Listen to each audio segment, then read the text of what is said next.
હવે ગુજરાત માટે એક સારા સમાચાર કહી શકાય, કારણ કે નર્મદા ડેમની સપાટી વધી છે। 24 કલાકમાં ડેમની સપાટી 40 સેન્ટીમીટર વધી છે। હાલ નર્મદા ડેમની સપાટી 119.80 મીટરે પહોંચી છે। ઉપરવાસમાંથી આવક વધવાના કારણે સપાટી વધતી જઈ રહી છે। ઉપરવાસમાંથી 51,681 ક્યુસેક પાણીની આવક છે। આ પાણીની આવક થવાથી આરબીપીએચના 2 અને સીએચપીએચનું 1 પાવર હાઉસ ચાલુ છે। નર્મદા ડેમના મેઇન કેનાલમાં 16,520 ક્યુસેક પાણી છોડવામાં આવી રહ્યું છે। હવે નર્મદાના સાગબારા ડેડિયાપાડામાં 3 ઇંચ વરસાદના અહેવાલ આવી રહ્યા છે। અહીંયા ભારે વરસાદને લઈને સાગબારાનો ચોપડ વાવ ડેમ ઓવરફ્લો થયો છે। સિઝનમાં પહેલી વખત આ ડેમ ઓવરફ્લો થવાથી ખેડૂતોમાં ખુશીની લહેર છે। ચોપડ વાવની મહત્તમ સપાટી 187.45 મીટર છે। આ ડેમની મહત્તમ સપાટી વટાવતા ચોપડ વાવ ડેમ ઓવરફ્લો થઈ ગયો છે। સાગબારા ડેડિયાપાડાના ખેડૂતોને સિંચાઈનું પાણી આરામથી મળશે।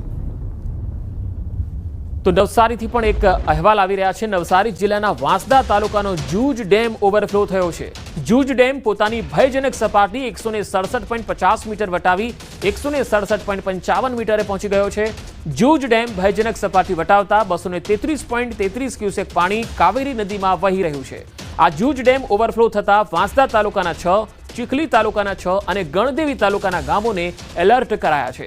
ચોમાસાની શરૂઆત થતાં જ જૂજ ડેમ ઓવરફ્લો થતાં સિંચાઈ તેમજ પીવાના પાણીની જરૂરિયાત આખું વર્ષ સુધી પહોંચી શકાય એવી સ્થિતિ છે। સાથે વાંસદા તાલુકામાં આવેલો કેલિયા ડેમ પણ એલર્ટ લેવલ પર પહોંચી ગયો છે।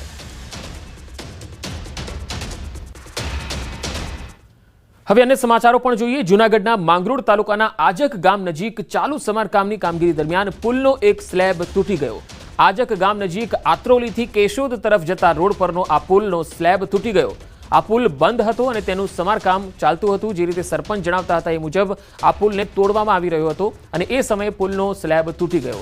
પુલનું સમારકામ શરૂ હતું અને એ દરમિયાન અચાનક પુલનો સ્લેબ ધરાશાયી થયો। પુલ ઉપર ઉભેલા કેટલાક લોકો નદીમાં ખાબકી ગયા। સદનસીબે કોઈ જાનહાનિ થઈ ન હતી। તો અહીંયા પુલના રિપેરિંગ અને તોડવાની કામગીરી ચાલતી હતી ત્યારે હિટાચી મશીન પણ અહીંયા હતું અને એ વખતે કામગીરી ચાલુ હતી ત્યારે અમુક લોકો ત્યાં ઊભા પણ હતા। અચાનક આ પુલનો સ્લેબ પડી ગયો અને હિટાચી મશીન પણ નદીમાં ખાબક્યું। નવો પુલ બનાવવા જૂના પુલને તોડવામાં આવી રહ્યો હતો। તો તસવીરો જે આવી રહી છે તે આપને બતાવી રહ્યા છીએ। પુલનો જ્યારે સ્લેબ તૂટી ગયો ત્યારે હિટાચી મશીન સહિત કેટલાક લોકો જે પુલ પર હતા તેઓ નદીમાં ખાબકી ગયા હતા। જો કે સદનસીબે અહીંયા કોઈ જાનહાનિ થઈ નથી। પુલ પર ઉભેલા લોકો નદીમાં ખાબક્યા અને તમામ લોકો બહાર પણ આવી ગયા હતા અને તમામ લોકોનો બચાવ થયો છે। અહીંયા કઈ મોટી જાનહાનિ છે એ ટળી ગઈ છે। આ પુલ છે એ ખૂબ જ જૂનો હતો અને જે રીતે સરપંચ આ ગામના રમેશભાઈ છે તેમની સાથે અમારી વાતચીત થઈ હતી। તેમણે જણાવ્યું હતું કે આ ગામમાં જે જર્જરિત પુલ છે એને તોડવાની કામગીરી ચાલતી હતી એ દરમિયાન સ્લેબ છે તેનો તૂટી ગયો અને તે વખતે જે હિટાચી મશીન અને જે લોકો ત્યાં ઉપર હતા એ પણ એ નદીમાં ખાબકી ગયા હતા। જો કે કોઈને કોઈ ઈજા થઈ નથી। તમામ લોકો બહાર આવી ગયા। ગંભીરા બ્રિજ દુર્ઘટનાને 6 દિવસ પછી પણ મહીસાગર નદીમાં પડેલા એક યુવકને તંત્ર શોધી શક્યું નથી। પરિવાર નદી કિનારે વાટ જોઈને બેઠો છે કે આજે અમારા વહાલ સોયા દીકરાની કોઈ ભાળ મળી જશે, પણ અફસોસ કે પરિવારના નસીબમાં નિરાશા હતી। આખરે રાહ જોઈ જોઈને થાકી ગયેલા પરિવારે યુવકનું પૂતળું બનાવી મહીસાગર કિનારે અગ્નિદાહ આપી દીધો। નરસિંહપુરા ગામના 22 વર્ષીય વિક્રમસિંહ પઢિયારનો મૃતદેહ હજુ સુધી મળ્યો નથી। દુર્ઘટનાના દિવસથી વિક્રમનો પરિવાર નદી કિનારે આખો દિવસ બેસી રહે અને તેની વાટ જોઈ રહ્યો છે। ભાવનગર જિલ્લાના કુંભારવાડા અંડરબ્રિજની અત્યંત દયનીય સ્થિતિ છે। આ અંડરબ્રિજની છતમાં ઠેર ઠેર ગાબડા અને તિરાડો પડી ગઈ છે। આ બ્રિજને જોતા નબળી કામગીરી ઉડીને આંખે વળગી રહી છે। દિવસ દરમિયાન આ બ્રિજ પરથી અનેક ટ્રેનો પસાર થતી હોય છે ત્યારે તંત્ર કોઈ મોટા અકસ્માતની રાહ જોઈને બેઠું હોય તેવું લાગે છે। કુંભારવાડા વિસ્તારના નાગરિકો દ્વારા તંત્ર પર ગંભીર આક્ષેપો કરાઈ રહ્યા છે કે તેઓ કોઈ મોટી દુર્ઘટના બને તેની રાહ જોઈ રહ્યા છે, કારણ કે અત્યાર સુધી આ બ્રિજના સમારકામ માટે કોઈ જ પગલાં લેવાયા નથી। નહીં, આપણે ત્યાં જ્યાં સુધી મારી નોલેજમાં છે કે ત્યાં આપણે ટેમ્પરરી આપણે ત્યાં શેડ પણ બનાવીને કે જનરેટર સેટ રાખેલા છે, જે આપણે ડી વોટરિંગ આપણે કરીએ છીએ, સિસ્ટમ આપણે ત્યાં રાખેલું છે। બીજું એમાં ટેકનોલોજીકલી સારો શું ઇમ્પ્રુવમેન્ટ થઈ શકે આપણે એ બેસ્ટ કરાવીએ એના ઇન્ટરેસ્ટ। ઉપરથી જર્જરિત થઈ ગયેલો છે અને હાલ અત્યારે તે રિપેરિંગ કામ માટે અનેકવાર મહાનગરપાલિકામાં રજૂઆત કરવા છતાં તંત્ર કોઈ ધ્યાન દેતું નથી। નક્કર પગલા લેવા જોઈએ તંત્રને। મહાનગરપાલિકાની બેધારી નીતિ, કુંભારવાડાનો અંડરબ્રિજ જર્જરિત તો હતો જ, પણ અત્યારે તો અતિ જર્જરિત છે। તાજેતરમાં મોટી હમણાં પુલ દુર્ઘટના ઘટાડી એની અહીંયા ફરીથી વાડ જોતા હોય અને ભાવનગરમાં પણ આવી દુર્ઘટના ઘટાય એની આ સત્તાધીશો વાડ જોતા હોય એવું લાગી રહ્યું છે. જીઆઈડીસીમાં ગોટાળાને લઈને ન્યૂઝ 18 ગુજરાતીના અહેવાલની જોરદાર અસર થઈ. ન્યૂઝ 18 ગુજરાતીના ખુલાસા બાદ ઉદ્યોગ મંત્રી બળવંતસિંહ રાજપૂતે કહ્યું કે જીઆઈડીસીના ચીફ એન્જિનિયર રમેશ ભગોરાને એક્સટેન્શન નહીં અપાય. મહત્વનું છે કે આવતીકાલે જીઆઈડીસીના ચીફ એન્જિનિયરનો કાર્યકાળ પૂરો થાય છે અને તેમને એક્સટેન્શન અપાશે તેવી સંભાવના હતી. જો કે આ સમગ્ર મામલે ઉદ્યોગ મંત્રી બળવંતસિંહ રાજપૂતે જીઆઈડીસીના એમડી ડીકે પ્રવીણા સાથે વાત કરી અને બાદમાં ભગોરાને એક્સટેન્શન ન આપવાનો નિર્ણય કર્યો. સાથે જ તેમણે કહ્યું કે જીઆઈડીસીના કમ્પાઇલ ઓડિટ રિપોર્ટના અભ્યાસ બાદ રાજ્ય સરકાર તમામ કૌભાંડીઓ સામે એક્શન પણ લેવાની તૈયારી કરી રહી છે. તેમણે મોટું અને ખાસ કરીને જે લોકો ખોટું કરી રહ્યા છે તેમને કોઈને પણ સરકાર છોડશે નહીં તેવી ખાતરી આપી. કચ્છની બોર્ડર પાસેથી ઝડપાયો પાકિસ્તાની. લખપતના સિરક્રીક વિસ્તારમાંથી ઝડપાયો છે આ માછીમાર. બીએસએફના પેટ્રોલિંગ દરમિયાન આ પાકિસ્તાની નાગરિક પકડાયો છે. ભારતીય સીમામાં આવી ગયો હતો આ માછીમારની પૂછપરછ કરવા પછી પોલીસને તેને સોંપવામાં આવ્યો છે. સુરેન્દ્રનગરના ઉમરડા ગામની શાળાનો એક વિડીયો વાયરલ થયો છે, જેમાં વિદ્યાર્થીનીઓ પાસે આચાર્યએ કારની સફાઈ કરાવી. આચાર્યએ પોતાની કારની સફાઈ કરાવી હોવાનો આરોપ છે. શાળાના આચાર્યએ વિદ્યાર્થીની પાસે કાર સફાઈ કરાવતો એક વિડીયો વાયરલ થયો છે. જોકે આ વિડીયોની ન્યૂઝ 18 ગુજરાતી પુષ્ટિ નથી કરતું. આચાર્ય વિરુદ્ધ કડક કાર્યવાહીની માંગ પણ ઉઠી રહી છે. સુરેન્દ્રનગરના મૂળી તાલુકાનો ઉમરડા ગામ છે, જ્યાં આ શાળાનો વિડીયો હોવાની વાત સામે આવી રહી છે. રખડતા ઢોરની સમસ્યા હવે માથાનો દુખાવો બની છે. રાજકોટના ધોરાજીમાં જાહેરમાં આખલા યુદ્ધે લોકોના જીવ તાળવે ચોંટાડી દીધા. આ તસવીરો તમે જુઓ. મુખ્ય ચોક 3 દરવાજા પાસે આખલા વચ્ચે રાહદારી, વાહન ચાલકો અને વેપારીઓમાં ભય ફેલાવી દીધો. આખલા વચ્ચે યુદ્ધ થતા રિક્ષા ચાલક માંડ બચ્યો હતો. રખડતા ઢોર સામે સ્થાનિકોની પાલિકાની કામગીરી સામે રોષ જોવા મળ્યો. રાઇડ્સ વિના જ જન્માષ્ટમીનો લોકમેળો યોજવાની તૈયારીઓ શરૂ થઈ ચૂકી છે. ત્યારે ગુજરાત મેળા એસોસિએશને ફરી એકવાર લોકસભા સાંસદ પુરુષોત્તમ રૂપાલાને રજૂઆત કરી રાઇડ સાથે લોકમેળો યોજવાની મંજૂરી આપવામાં આવે તેવી માગણી કરી. જે મામલે પુરુષોત્તમ રૂપાલાએ કહ્યું છે કે નાના માણસોને રોજગારી મળી રહે તે હેતુથી તંત્ર અને રાઇડ સંચાલકો વચ્ચે સેતુ બની એ બાબતે રજૂઆત કરીશ. હાલ 238 સ્ટોલ અને પ્લોટ સામે માત્ર 28 ફોર્મ જ ભરાયા છે. રૂપાલા સાહેબનો આજે એટીટ્યુડ અમારી પ્રત્યે પોઝિટિવ હતું. એમને કીધું ભાઈ સનાતન સંસ્કૃતિ સાથે આ જોડાયેલો મેળો છે અને લોકમેળો છે, એની અંદર મનોરંજન માટે, રાઈડોમાં બેસવા માટે આખા સૌરાષ્ટ્રમાંથી અને રાજકોટ પ્રોપરમાંથી આવનાર ઘણી બધી એવી સંખ્યા હોય જેને નિરાશા ન મળે એટલે રાઈડ સાથેનો લોકમેળો યોજાય એ માટેની હું રજૂઆત જે છે એ સીએમઓ દફતરમાં બી કરીશ. નાગરિકોની જાનમાલની સુરક્ષાની બાહેંધરી સાથે નાના માણસોની રોજગારી ઉકલે એવો વચ્ચેનો માર્ગ કાઢવા માટેનો પ્રયાસ હું અવશ્ય કરીશ અને રાજ્ય સરકારના ધ્યાન ઉપર પણ આ વાત મૂકીશ. નર્મદામાં લાફા કાંડમાં ચૈતર વસાવાને જામીન નથી મળ્યા. કોર્ટે ચૈતર વસાવાના જામીન નામંજૂર કર્યા છે. હાલ ધારાસભ્ય ચૈતર વસાવાને જેલમાં જ રહેવું પડશે. હવે જામીન અરજી માટે હાઈકોર્ટનો દરવાજો ખખડાવવો પડશે. લાફા કાંડમાં 5 તારીખથી જેલમાં બંધ છે ચૈતર વસાવા. વડોદરા સેન્ટ્રલ જેલમાં બંધ છે ધારાસભ્ય ચૈતર વસાવા. ડેડિયાપાડામાં તાલુકા પંચાયતના પ્રમુખને લાફો માર્યો હતો. કોર્ટમાં અગાઉના કેસોની પણ દલીલ કરાઈ હતી.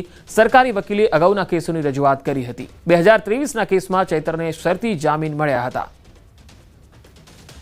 ફરિયાદ દાખલ કર્યા પછી જે વિડીયો બધા અપલોડ થયા તેને કારણે કદાચ નામદાર કોર્ટ રિજેક્ટ કરી હશે. સોશિયલ મીડિયા પર સરકારી કચેરી અને જેલને નુકસાન કરવાની કે એની જે ધમકીઓ મળેલી હતી, વાયરલ થયેલી હતી, એ પોલીસ અધિક્ષક તરફથી મૂકવામાં આવેલી હતી અને અલગથી યાદીથી એ વિડીયોને પણ કોર્ટે ધ્યાનમાં લીધા છે. એમાં એમને દેખવામાં પણ આવેલા છે અને એ ધ્યાને લઈને પણ એમની નામંજૂર કરવામાં આવી છે.